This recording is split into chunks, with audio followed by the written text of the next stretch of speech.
Sem dúvida é bondade de Deus viver vida em igreja.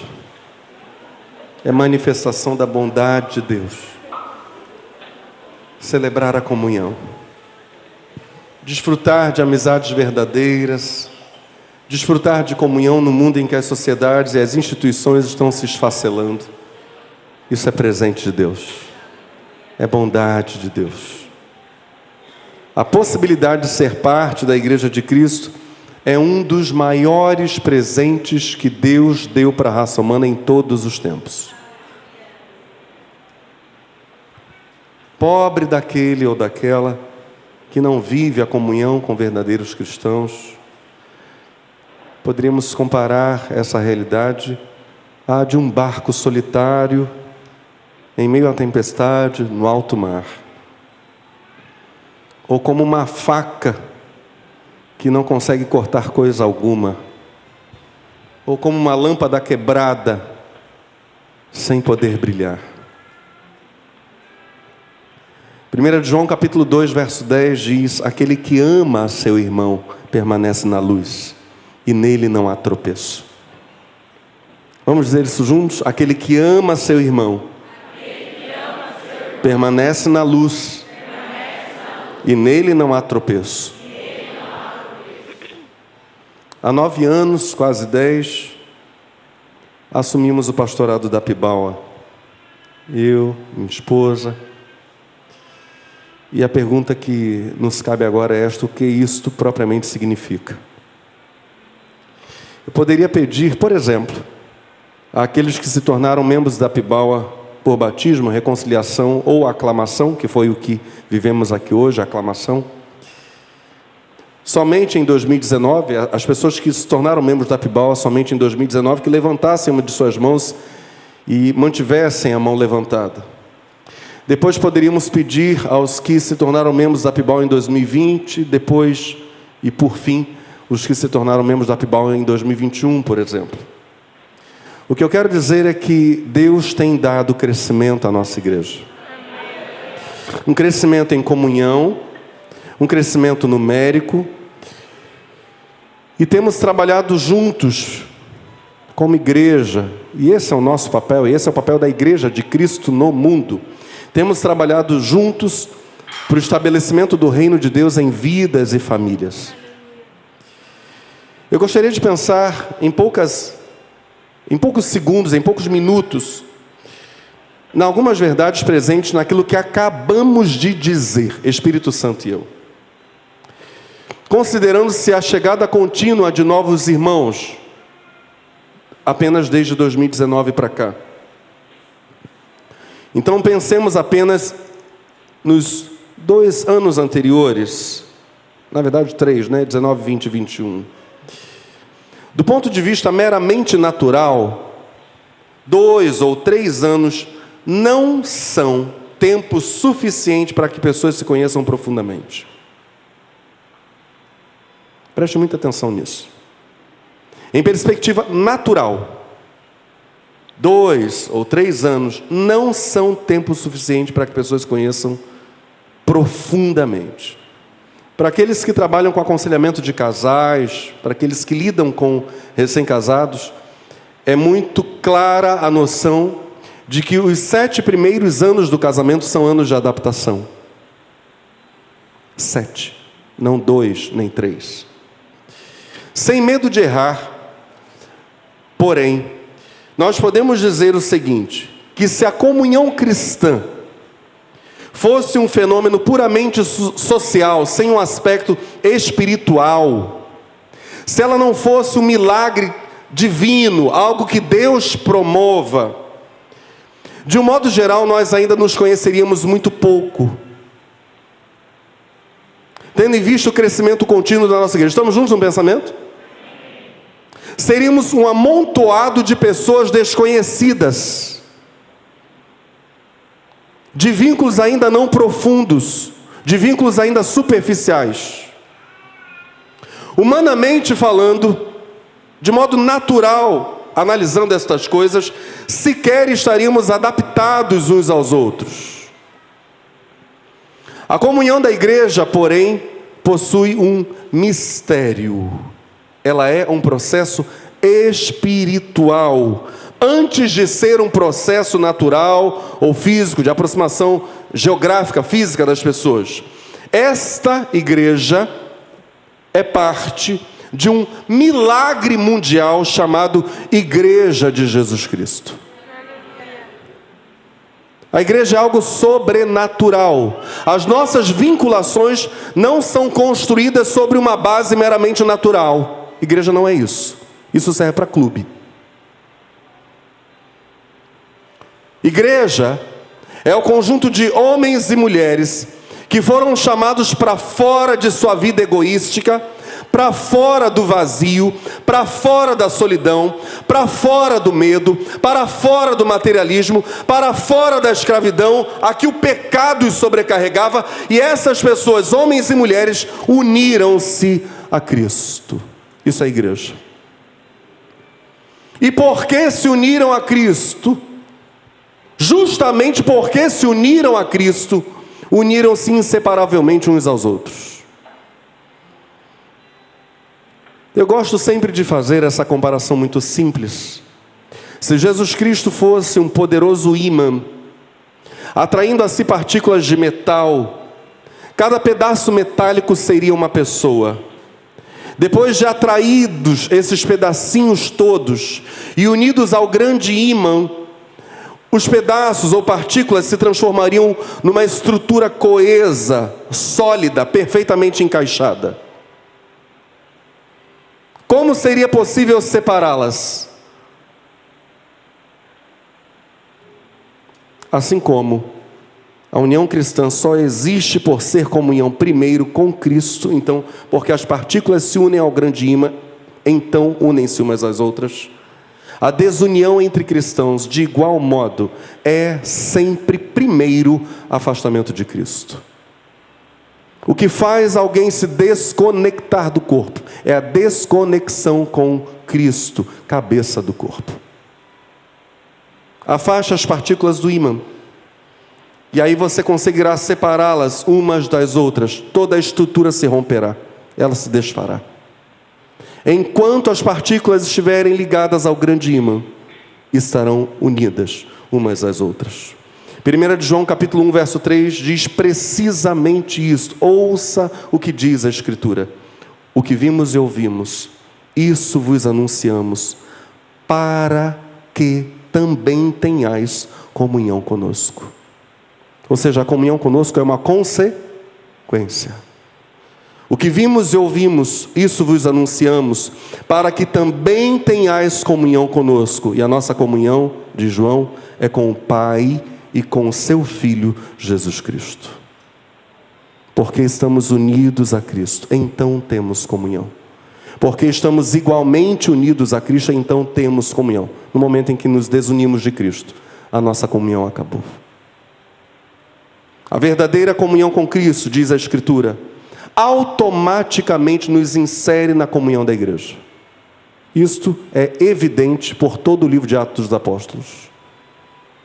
Quem parar para ler o Novo Testamento verá isso saltando aos olhos. Ninguém que se une a Cristo fica fora da comunhão da igreja.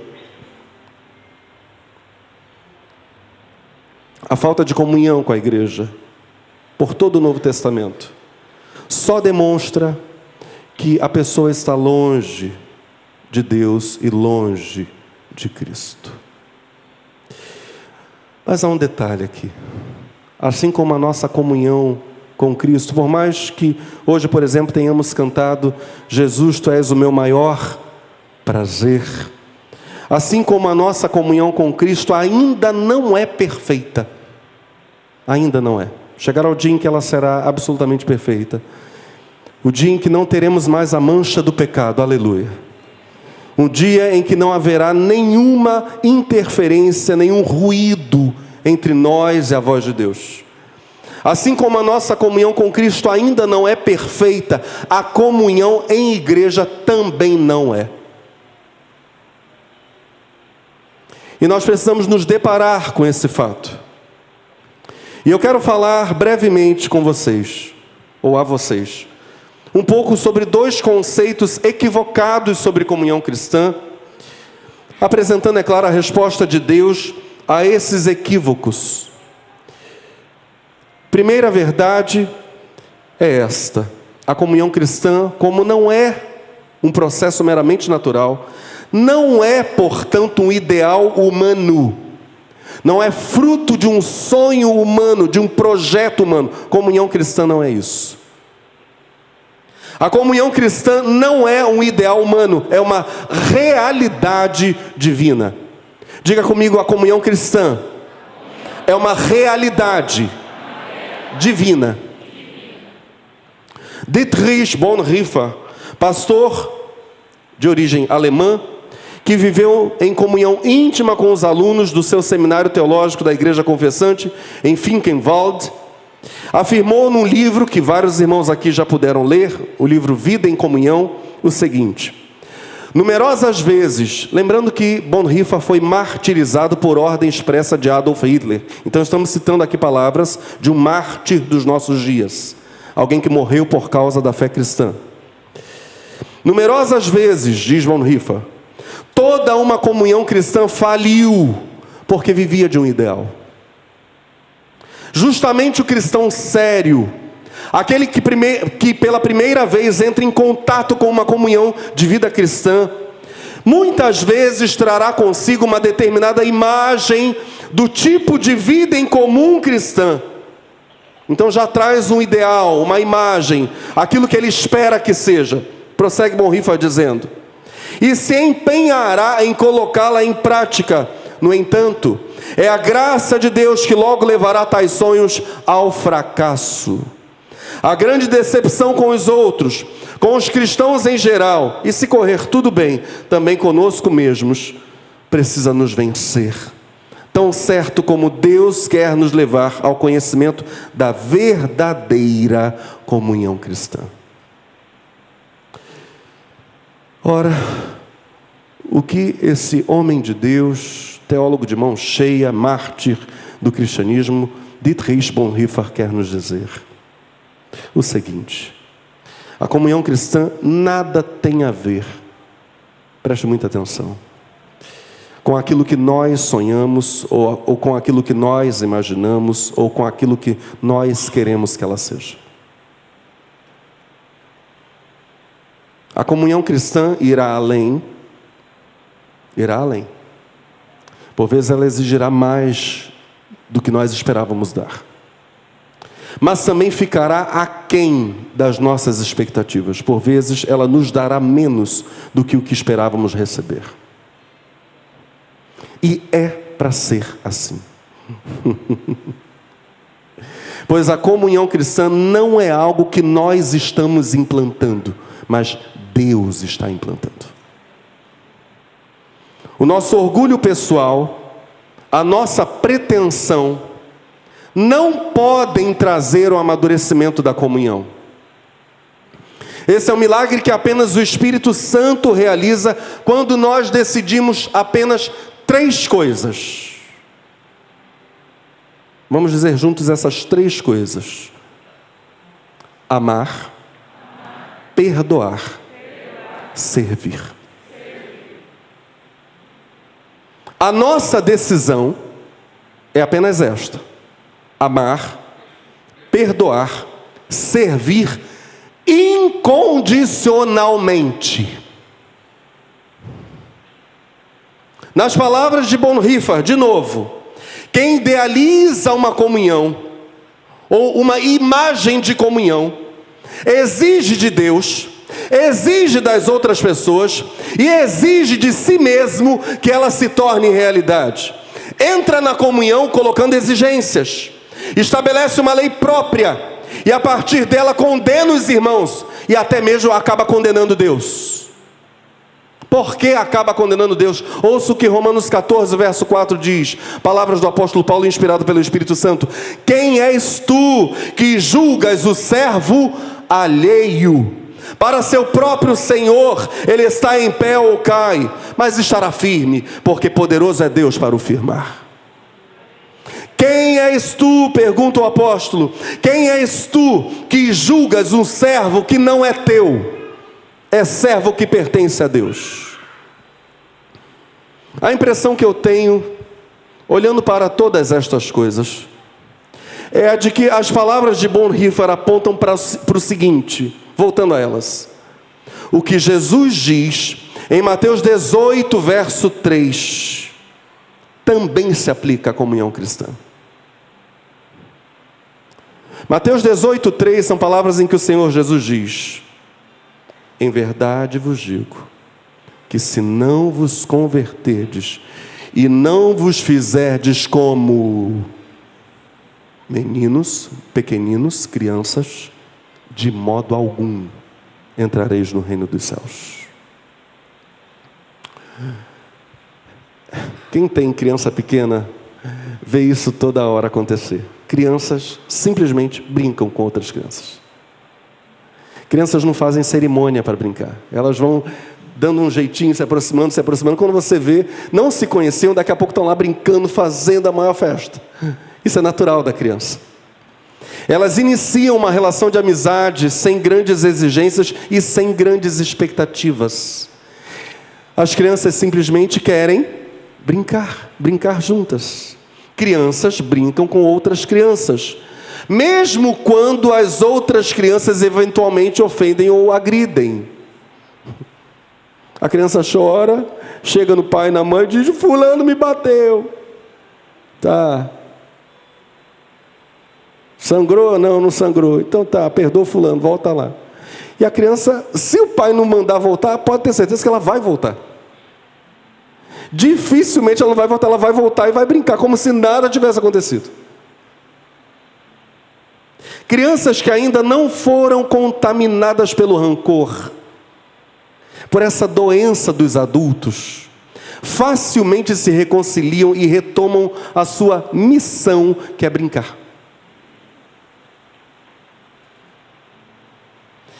Quando entendemos que a comunhão cristã é uma realidade divina, entramos e permanecemos nela como meninos, sem exigências, sem direitos a proteger, sem honra a lavar. O nosso único desejo é cumprir a missão, é obedecer a Cristo como meninos. Amém?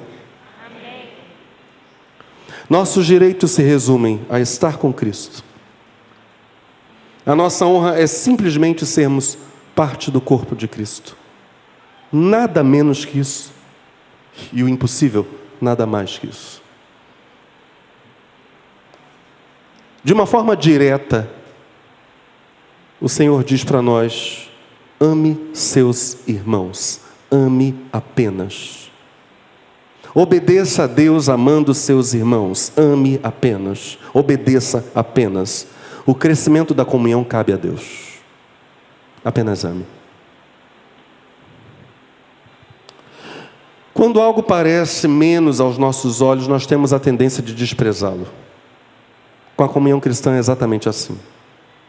Ela é, de acordo com a Escritura, um presente de Deus que nós não merecemos. Ninguém aqui, nem eu, nem ninguém, merece ser parte da família de Deus.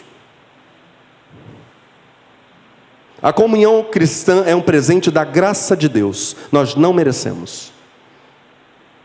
O que parece fraco e pequeno para nós, ou que pode parecer fraco e pequeno para nós, contudo, e eu estou me referindo à comunhão cristã, é grande e maravilhoso para Deus.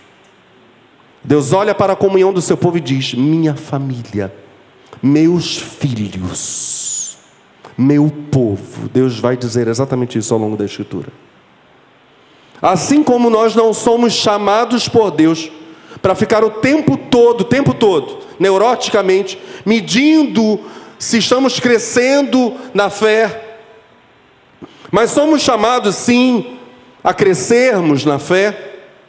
Igualmente, Deus não espera que nós fiquemos o tempo todo medindo a temperatura da comunhão cristã. Deixa eu ver se a comunhão da minha célula, deixa eu ver se a Você não foi chamado, e eu não fui chamado para sermos fiscais da comunhão cristã. O melhor que nós temos a fazer, na verdade, a única coisa que vale a pena fazer é agradecermos pela comunhão que nos é dada.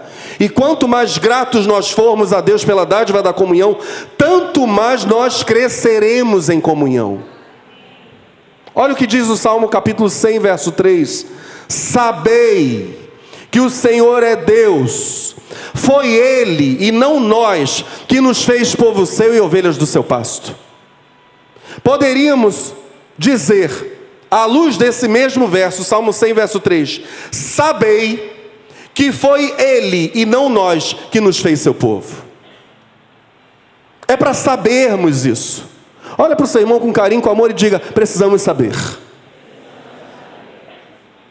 Saber o quê? Sabermos que foi Deus quem nos fez seu povo, não nós. Que por graça de Deus fomos feitos ovelhas do seu pasto. Ele e somente Ele é Deus. Colossenses capítulo 1, verso 12, o apóstolo Paulo vai dizer, dando graças ao Pai. Diga comigo, dando graças. Olha o que Paulo vai dizer, dando graças ao Pai, que nos fez dignos de participar da herança dos santos. Dando graças ao Pai, que por sua misericórdia, diríamos, nos fez dignos de participarmos deste reino maravilhoso, que é o corpo de Cristo na terra. A herança que será dada à igreja como um todo no dia final, a herança que será entregue à igreja como um todo de uma vez. Paulo chega a dizer que quem estiver vivo não precederá aqueles que morreram. Primeiro aqueles que morreram ressuscita, para então aqueles que estiverem vivos serem transformados e todos juntos receberem o galardão final. Tamanha seriedade com que Deus trata a comunhão dos santos. Você acha que isso é secundário? Releia João capítulo 17, a última oração de Jesus. O único tema acerca do qual Jesus ora pouco antes de ir para o Getsemane, que nós fôssemos um. Esse é o tema da oração. Dê graças ao Senhor, agradeça, Senhor, muito obrigado, porque embora eu não merecesse, Tu me acolheste na Tua família, me chamaste para a comunhão com os meus irmãos, tão imperfeitos quanto eu, tão limitados quanto eu, mas meus irmãos e Tua família e Teu povo.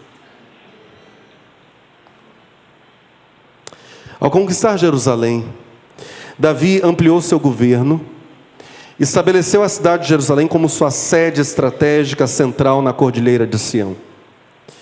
Segundo Samuel capítulo 5, a partir do verso 4, conta um pedacinho dessa história. Eu vou ler versos 4, 5, 9 e 10. Segundo Samuel capítulo 5, verso 4. Da idade de 30 anos era Davi quando começou a reinar.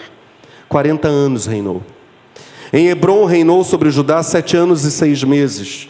E em Jerusalém reinou 33 anos sobre todo Israel e Judá. Verso 9. Assim habitou Davi na fortaleza e lhe chamou a cidade de Davi. E Davi foi edificando em redor, desde Milo até dentro. E Davi se ia cada vez mais aumentando e crescendo, porque o Senhor, Deus dos exércitos, era com ele. Eugene Peterson, na belíssima obra, gosto muito daquele livro chamado Transpondo Muralhas, comentou simbolicamente, ele fez um comentário simbólico a partir dessa história de Davi, do crescimento de Davi. Eugene Peterson, que é o responsável pela versão bíblica chamada A Mensagem, é uma tradução feita por Peterson, vai comentar, segundo Samuel capítulo 5, nos seguintes termos: ao crescer, não mudamos simplesmente de tamanho e de importância, mas nos aventuramos em novos territórios e incluímos mais gente em nossas vidas. Vou reler isso. Ao crescer, não mudamos simplesmente de tamanho e de importância, mas nos aventuramos em novos territórios e incluímos mais gente em nossa vida ou em nossas vidas. Antes de prosseguir, Peterson vai deixar claro o seguinte: uma das marcas da imaturidade espiritual, da infantilidade espiritual, daquilo que algumas versões vão chamar de meninice espiritual, é justamente essa, diz Peterson: crentes que mantêm fechado o seu círculo de amigos. Eles até podem chamar a isso de lealdade, mas na verdade é apenas sinal de infantilidade. Porque lealdade, à luz da Escritura, não pressupõe exclusivismo. Volto à fala de Peterson.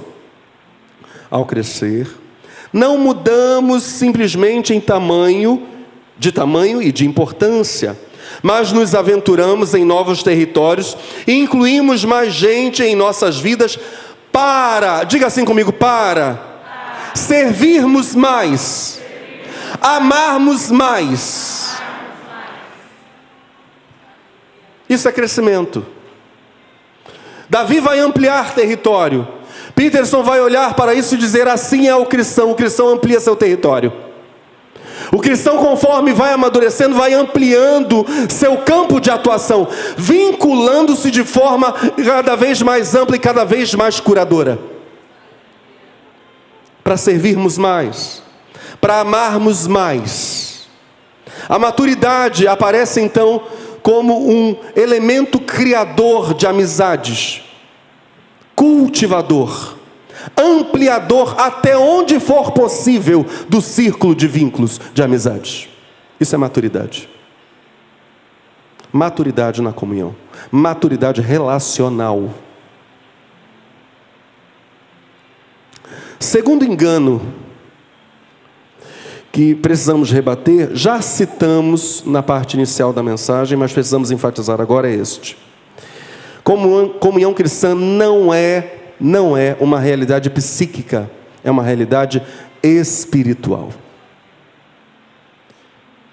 Se nós comparássemos 2 anos, vou ficar com 2 anos, 2 anos de ser membro de uma igreja, do corpo de Cristo, num determinado lugar, com o mesmo tempo em um casamento, lembrando que supõe-se que pessoas casadas convivam muito mais tempo, passem muito mais tempo juntas do que membros de igreja na sua convivência. Supõe-se que o casal passe muito mais tempo junto. Mas ainda assim, se compararmos esse período de 2 anos com o mesmo tempo num casamento, nós diríamos que o casal, com 2 anos apenas de casados, ainda está em lua de mel. Ou, pelo menos, diríamos que ele ainda está dentro daqueles 7 anos de período adaptativo. A comunhão de muitos de nós, nessa igreja, então, ainda seria uma novidade, carecendo de muitos ajustes. O início do casamento é uma fase complexa. É complexo. Se de um lado existe, e daqui a pouco nós temos casamentos aí acontecendo, glória a Deus, não vamos encerrar o ano sem casamentos. Teremos lindos casamentos. Não lembro se tivemos casamento já esse ano. Tivemos? Não. Então vamos encerrar o ano com alguns casamentos aí. Se de um lado existe o brilho do tudo novo, de outro, o tudo novo por vezes traz surpresas não muito agradáveis. É a comida extremamente salgada ou sem tempero.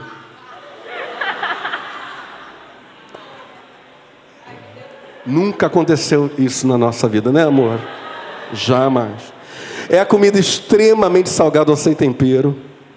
Ou simplesmente a comida diferente da comidinha da mamãe. É a roupa mal passada, então passou, você diz, não parece que está passada. É a bagunça no quarto, é a roupa suja do marido jogada fora da cesta, não de lixo, mas de roupa suja. É a roupa suja indevidamente guardada no guarda-roupa. Eu vou contar um segredo para vocês. Eu tenho sério problema com roupa suja, jogar no cesto de roupa suja. Eu fico com dó. Ela disse: amor, por favor, põe essa roupa para lavar, porque você não vai usar de novo. Eu digo: eu fico com pena de você lavar. Ela diz: mas tem que lavar, amor, põe essa roupa para lavar. É o peso da responsabilidade pelas contas de água, luz, telefone, as compras do mês, os compromissos para quem paga o aluguel. Olha, é às vezes o ciúme excessivo. Isso também a gente nunca viveu, né, amor? Nunca. Nunca houve, jamais. Da minha parte, nunca. Histórias que a gente deixa no arquivo. A lua nem sempre é só de mel. Às vezes tem umas gotinhas de fel ali na lua. Se a gente comparasse esses 2 anos ao tempo de vida humana, saindo da comparação com o casamento, nós poderíamos pensar num bebê, por exemplo. Um bebê com 2 anos, ele ainda não, com raras exceções, né? A não ser que seja uma Isabel da vida. Isabel pequenininha já falava de tudo. Cadê Isabel? Era uma coisa surpreendente. Mas a não ser que seja um gênio da fala, a criancinha de 2 anos ainda não domina completamente nem a linguagem ou os modos de falar dos pais. Eles, tanto os pais em relação ao bebê, quanto o bebê em relação aos pais, ainda têm desafios de comunicação. Aí quando os pais já entendem, né, o filhinho ou a filhinha, muitas vezes quem está de fora ouve a criança falando,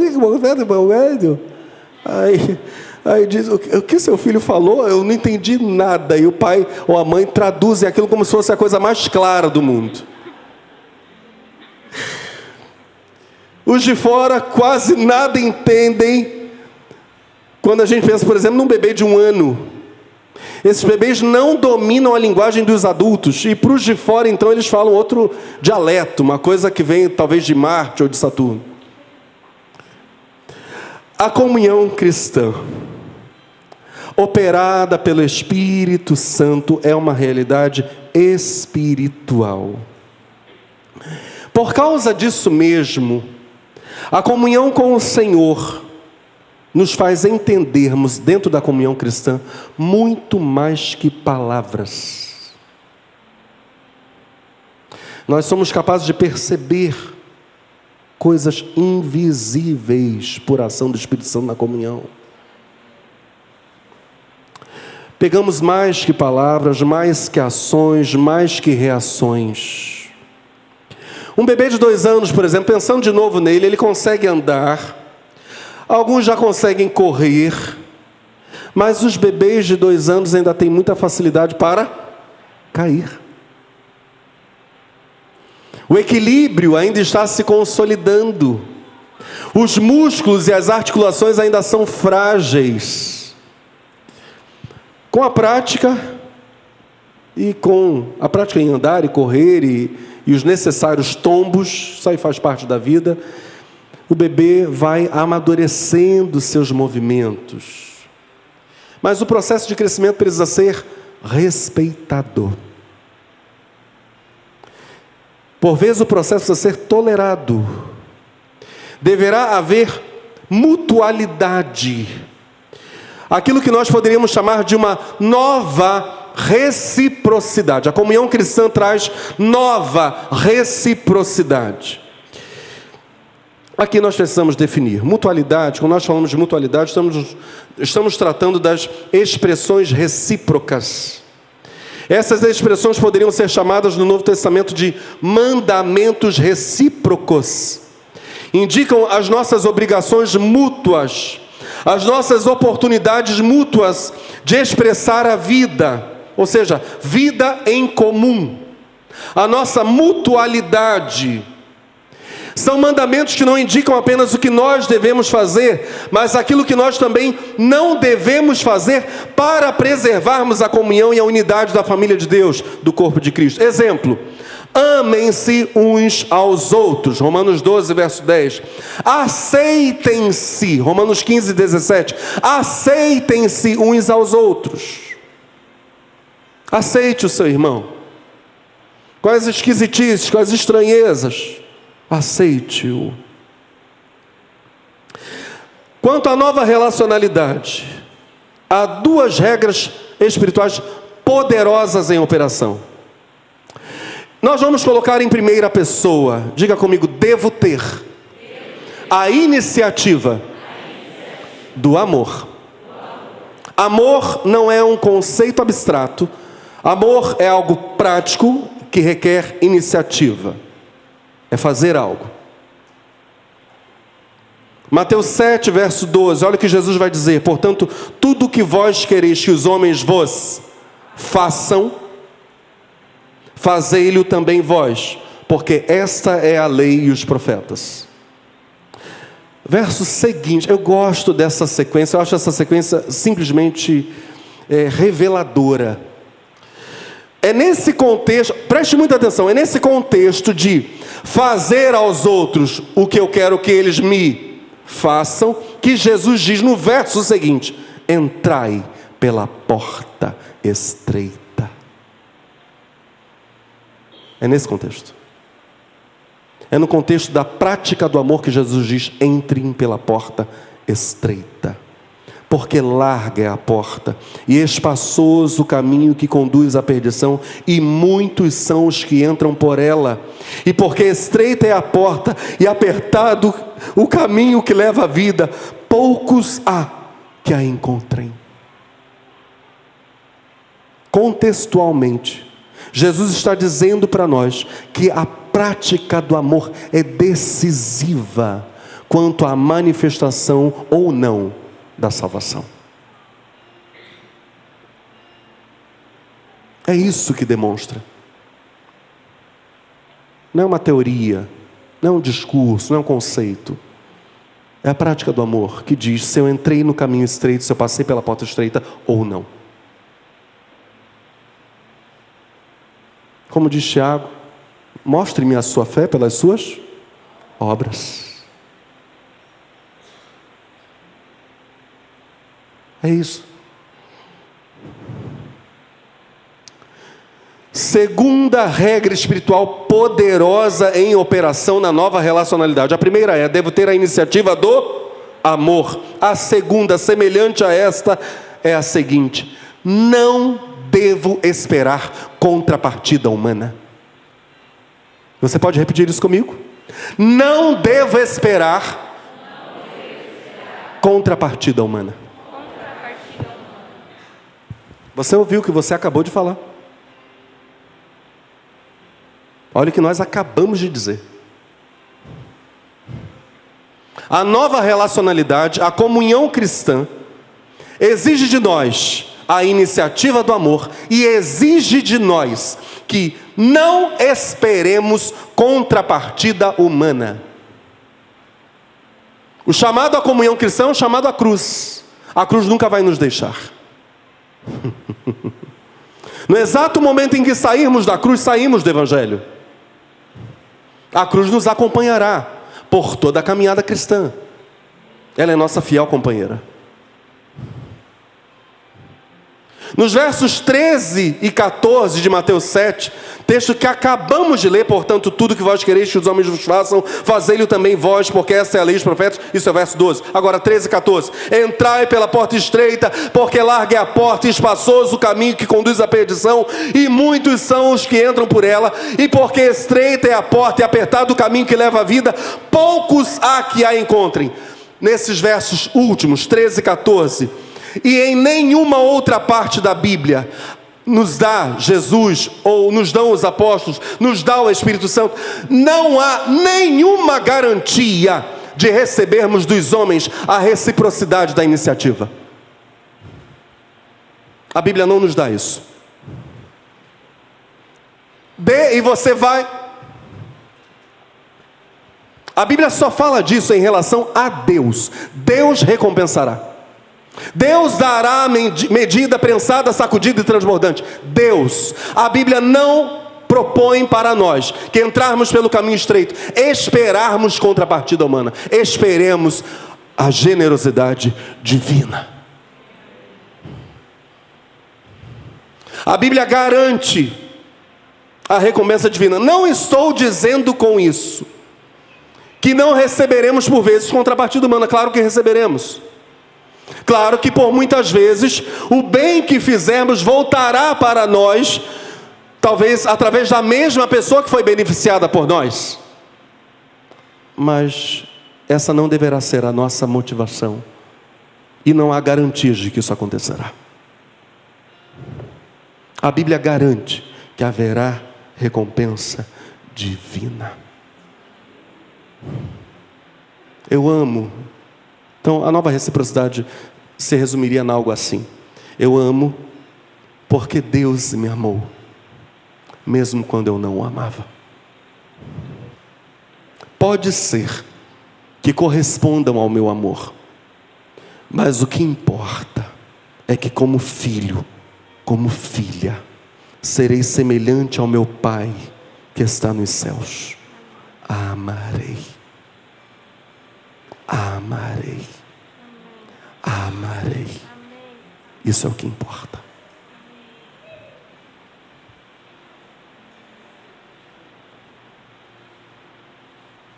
Amém? Amém.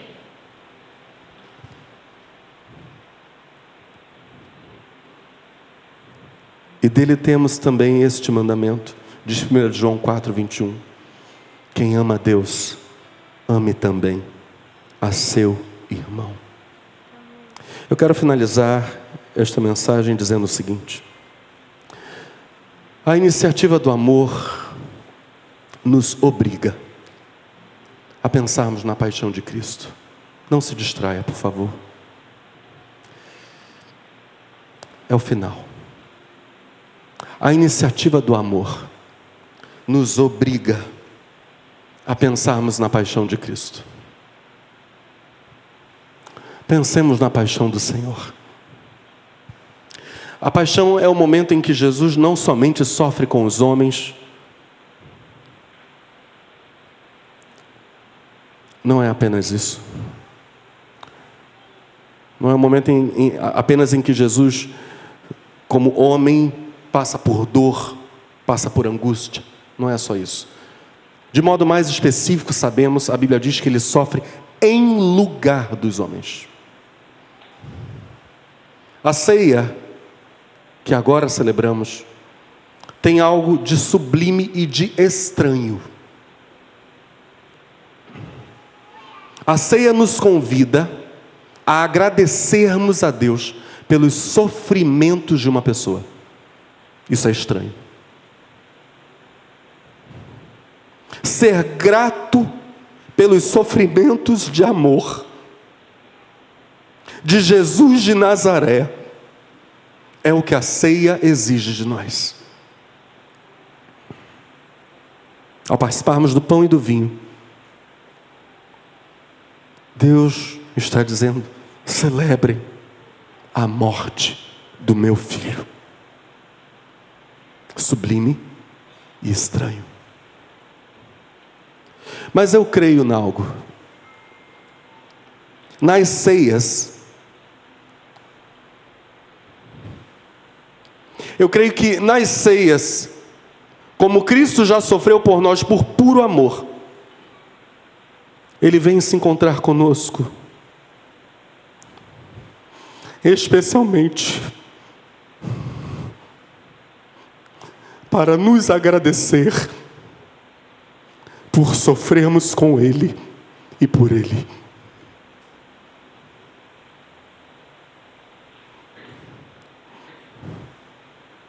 A ceia é um instante em que Jesus se põe diante de nós e diz: obrigado por sofrer comigo, amando, sem esperar contrapartida.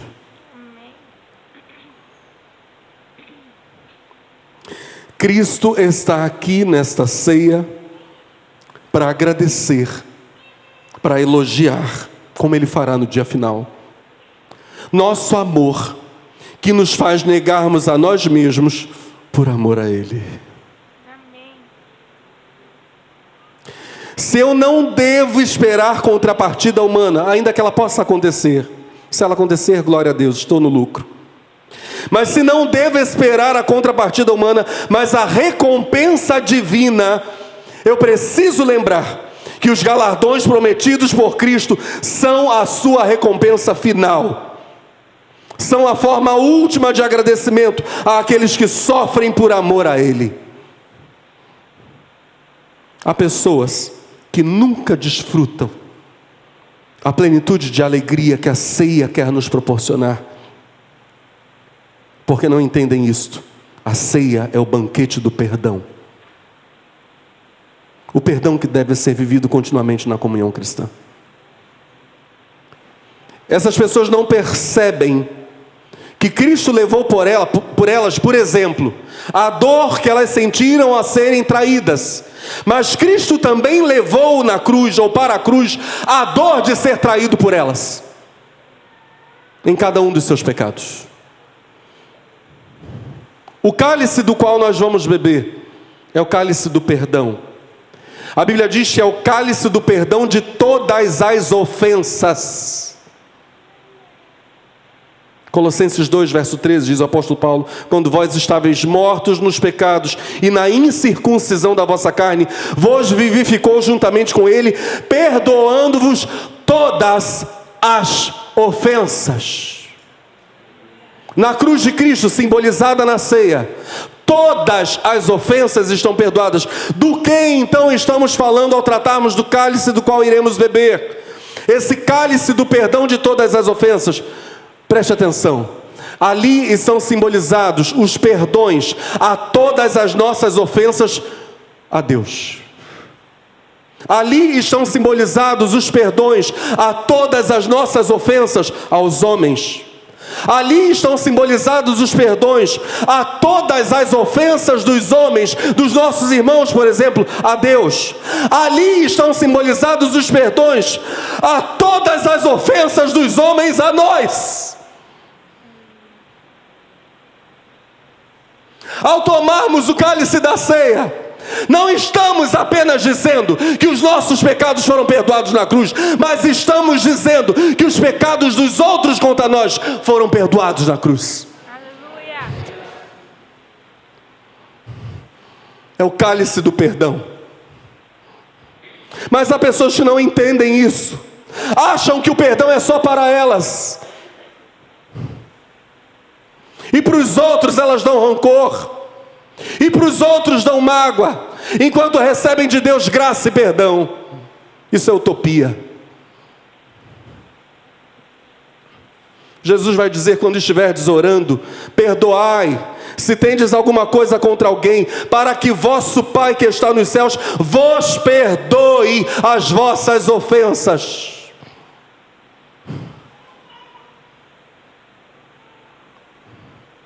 É necessário amar, perdoar e servir.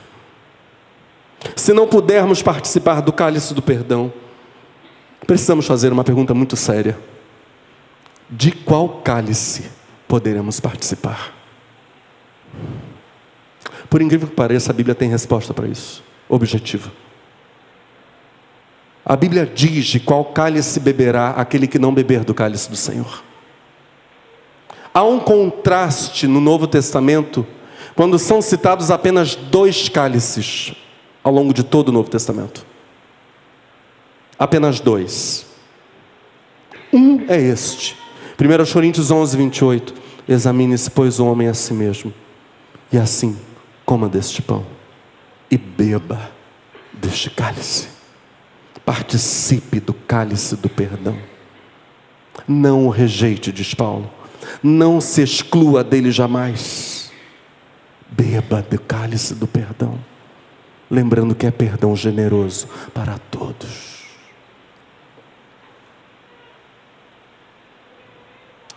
Pois se não bebermos desse cálice, resta apenas outro cálice, o cálice do juízo, do qual Deus quer nos livrar. Apocalipse 16, verso 19, fala desse outro cálice.